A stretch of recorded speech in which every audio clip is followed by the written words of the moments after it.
legislation. The gentleman from California is recognized. Thank you, Mr. Speaker. And I want to thank my colleague from New Jersey for yielding some time. I rise in support of my bill, H.R. 1540, the Report Act.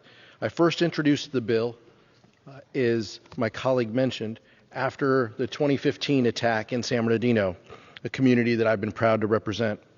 This attack tragically took the lives of 14 people and wounded 22. If not for the work of our first responders, more innocent lives would have been lost that day. The Report Act would ensure that lawmakers and law enforcement agencies are better prepared to detect, prevent, and respond to future incidents of terrorism.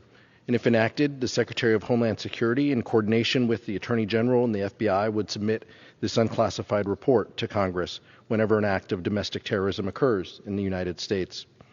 By requiring the executive branch to share their findings with Congress, we, as representatives of our local communities, can act on the recommendations for changes in practices or law to prevent attacks and to protect all communities. I appreciate my colleague from Texas talking about other incidents, and we know that incidents of mass violence continue to happen across our country, including the moment of silence that we had on the floor last evening.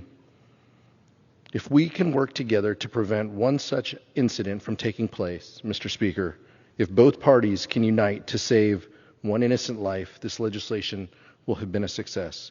I appreciate the Homeland Committee staff for working to get this done, and my colleague from Texas and my colleague from New Jersey for leading this effort. I ask my colleagues for an aye vote and yield back.